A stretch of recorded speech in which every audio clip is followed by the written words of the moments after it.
Hi friends, welcome to the series of The Ultimate Legends of India's Freedom Struggle Part 3. Hi friends, మీ ఇల్లు, మీ family, మీ దేశం ప్రమాదంలో ఉంటే మీరు భయపడి పారిపోతారా లేదా తిరిగి ఎదుర్కొంటారా?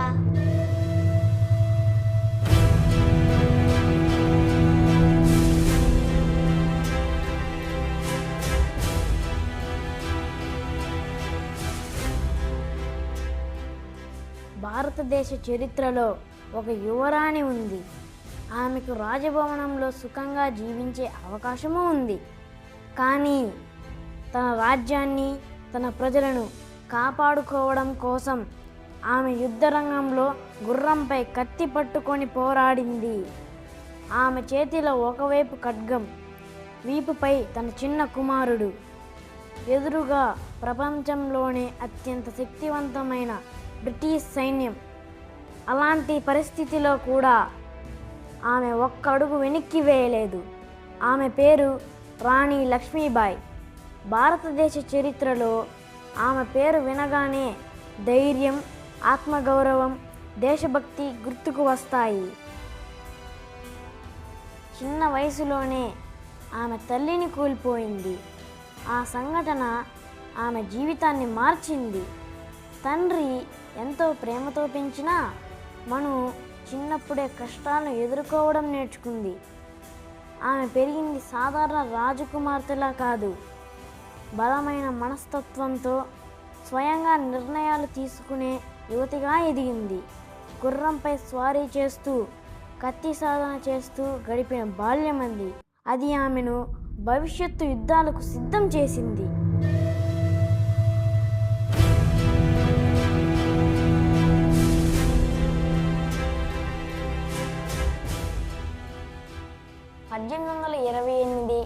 నవంబర్ 19 వారణాసిలో ఒక చిన్నారి పుట్టింది.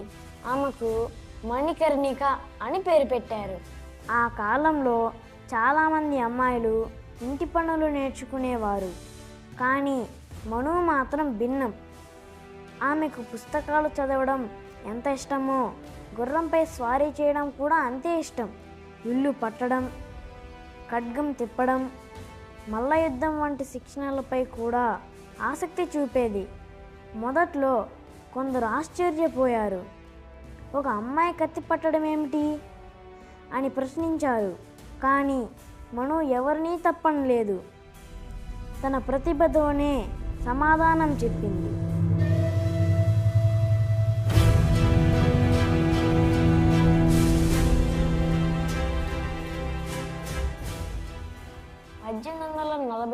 సంవత్సరంలో మణికర్ణిక ఝాన్సీ మహారాజైన గంగాధర్ రావుని వివాహం చేసుకున్నారు. అది 1842 సంవత్సరం. చిన్న మను ఇప్పుడు ధైర్యవంతమైన యువతిగా ఎదిగింది.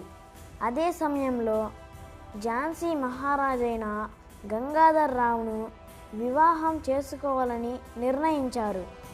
చరిత్ర సాక్షిగా మను మరియు మహారాజు గంగాధర్ రావు వివాహం జరిగింది. ఆ రోజు నుంచి మణికర్ణిక అనే పేరు రాణి లక్ష్మీబాయిగా మారింది. కానీ మారింది ఆమె పేరు మాత్రమే కాదు, ఆమె బాధ్యత కూడా. ఝాన్సీ రాజభవనంలో అడుగుపెట్టిన తర్వాత లక్ష్మీబాయి కేవలం రాణిగా జీవించలేదు, ఆమె ప్రజలను అర్థం చేసుకునే నాయకురాలుగా మారింది. రాజ్యంలో రైతులు ఎలా ఉన్నారు, ప్రజలకు నీరు సరిపోతుందా, సైన్యం బలంగా ఉందా, స్త్రీలకు భద్రత ఉందా, ఇలాంటి విషయాలపై ఆమెకు నిజమైన ఆసక్తి ఉండేది.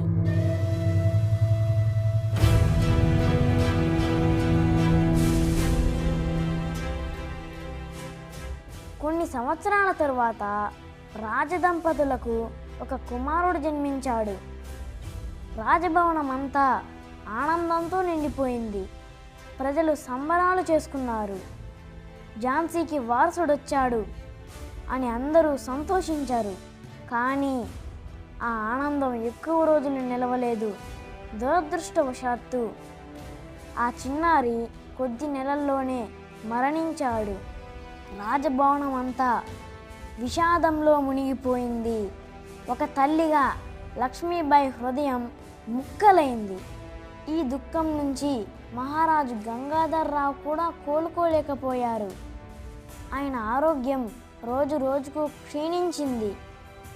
తన తరువాత ఝాన్సీ రాజ్యానికి వారసుడు ఉండాలని ఆయన కోరుకున్నారు. అందుకే చారిత్రకంగా నమోదైన ప్రకారం ఆయన ఆనందరావు అనే బాలుని దత్తత తీసుకుని అతనికి దామోదర్రావు అని పేరు పెట్టారు.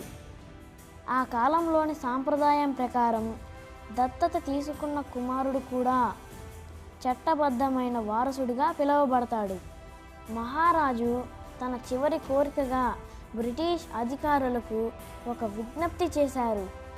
నా మరణం తరువాత నా దత్త కుమారుడు దామోదర్రావును ఝాన్సీ రాజుగా గుర్తించండి. నా భార్య లక్ష్మీబాయి అతనికి గార్డియన్గా పాలన కొనసాగిస్తారు అని కోరారు. ఇది ఒక న్యాయమైన అభ్యర్థనే. ఎందుకంటే ఆ కాలంలో అనేక భారతీయ రాజ్యాలలో దత్తత వారసత్వం ఒక చెల్లుబాటు అయ్యే సాంప్రదాయం. కానీ ఫ్రెండ్స్, బ్రిటిష్ ప్రభుత్వం ఈ విషయాన్ని మరో కోణంలో చూసింది. ఆ రోజుల్లో భారతదేశ గవర్నర్ జనరల్ లార్డ్ డల్హౌసీ ఒక కొత్త విధానాన్ని అమలు చేస్తున్నారు. దాని పేరు డాక్ట్రిన్ ఆఫ్ ల్యాప్స్. ఈ విధానం ప్రకారం ఏదైనా రాజ్యానికి వారసుడు లేకపోతే ఆ రాజ్యాన్ని బ్రిటిష్ ప్రభుత్వం తమ ఆధీనంలోకి తీసుకోవచ్చని వారు ప్రకటించారు. ఈ విధానాన్ని ఉపయోగించి వారు ఇప్పటికే అనేక భారతీయ రాజ్యాలను స్వాధీనం చేసుకున్నారు. ఇప్పుడు వారి చూపు ఝాన్సీపై పడింది.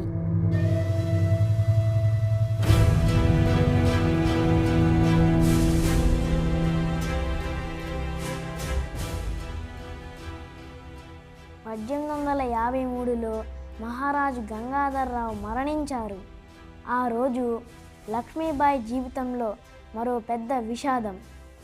ఒకవైపు భర్తను కోల్పోయిన బాధ, మరోవైపు చిన్న దామోదర్రావు భవిష్యత్తుపై ఆందోళన, ఒకవైపు బ్రిటిష్ అధికారుల నిర్ణయం.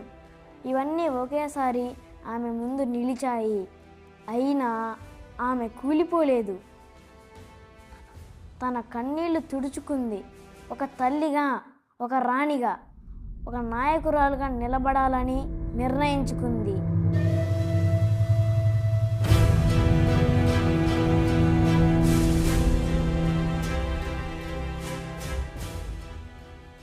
ఫ్రెండ్స్, ఒక నాయకుడు కానీ ఒక నాయకురాలు కానీ కష్ట సమయంలో ఎలా ఆలోచిస్తారో అదే వారి గొప్పతనాన్ని తెలియజేస్తుంది.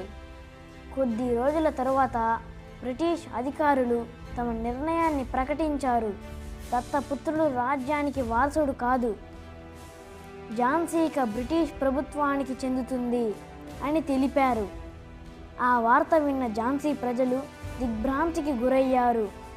ఇది కేవలం ఒక రాజ్యాన్ని తీసుకోవడం కాదు, వారి ఆత్మగౌరవాన్ని అవమానించడం, వారి సాంప్రదాయాలను తిరస్కరించడం, వారి భవిష్యత్తును లాక్కోవడం. ప్రాణాలు కాపాడుకోండి, రాజ్యాన్ని అప్పగించండి, బ్రిటిష్తో పోరాడడం అసాధ్యం అని చాలామంది లక్ష్మీబాయితో చెప్పారు. కానీ రాణి లక్ష్మీబాయి ఒక ప్రశ్న అడిగింది. ఈ రాజ్యం నాది మాత్రమేనా, లేక వేలాది మంది ప్రజల గౌరవమా? ఈ ప్రశ్నకు సమాధానం ఆమెకు తెలుసు. ఝాన్సీ కేవలం ఒక కోట కాదు, అది ప్రజల ఆత్మగౌరవం. రాణి వెంటనే రాజ్య రక్షణ పనులు ప్రారంభించారు.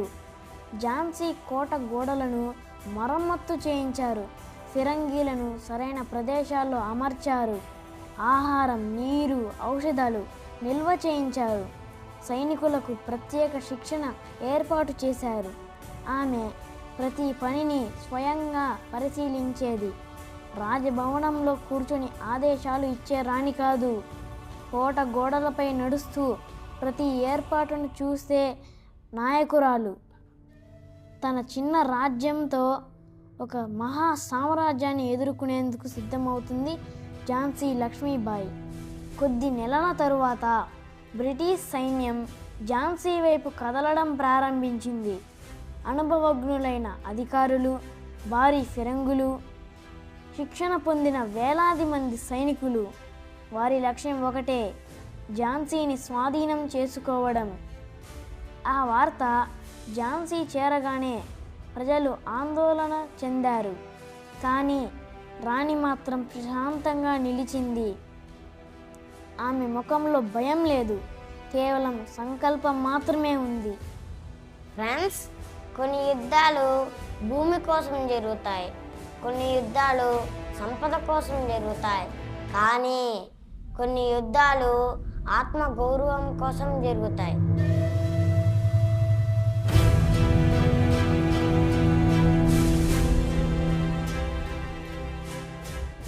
1858 మార్చిలో బ్రిటిష్ సైన్యం ఝాన్సీ కోటను చుట్టుముట్టింది.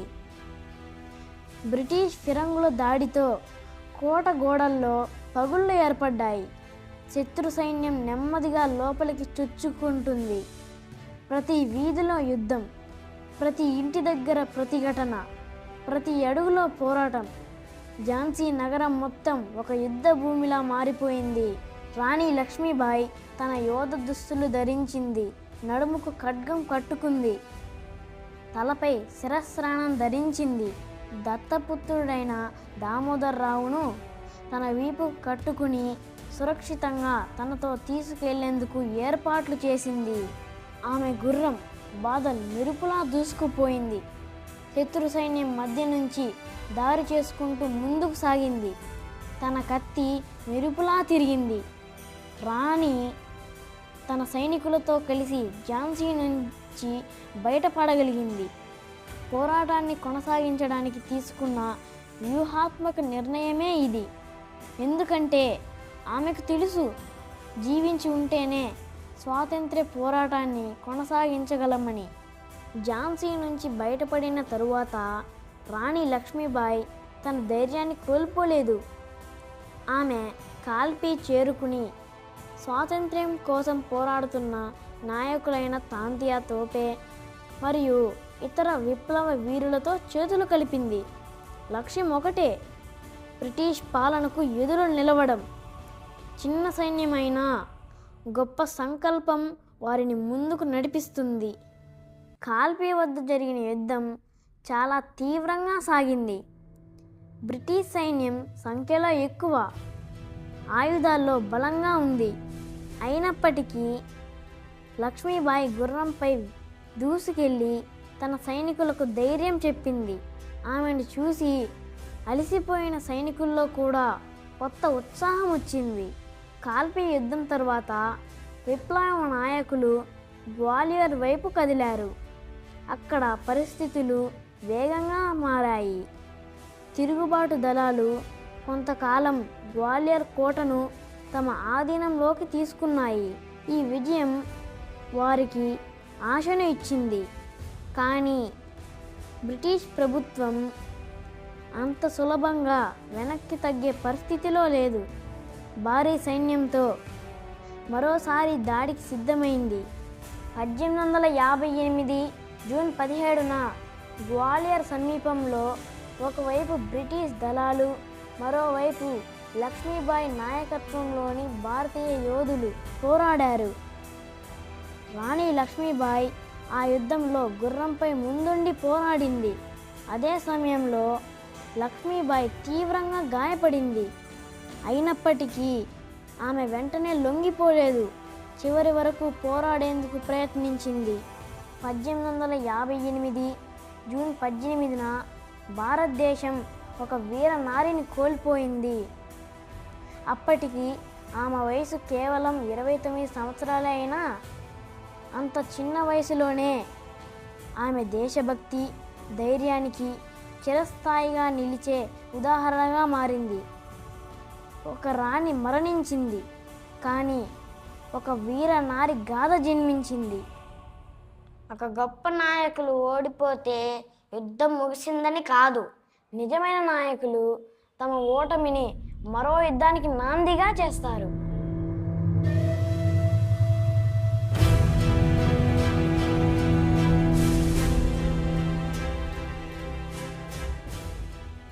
ఆమె శరీరం ఈ ప్రపంచాన్ని విడిచి వెళ్ళిపోయింది, కానీ ఆమె ధైర్యం, ఆమె త్యాగం, ఆమె దేశభక్తి ఎప్పటికీ భారతదేశ హృదయంలో జీవిస్తూనే ఉంటాయి. ప్రతి ఆగస్టు 15న జాతీయ జెండాకు వందనం చేసే సమయంలో ఆ జెండా కోసం పోరాడిన ఈ వీరనారిని కూడా మనం గౌరవంగా స్మరించుకుందాం. జై హింద్, వందే మాతరం.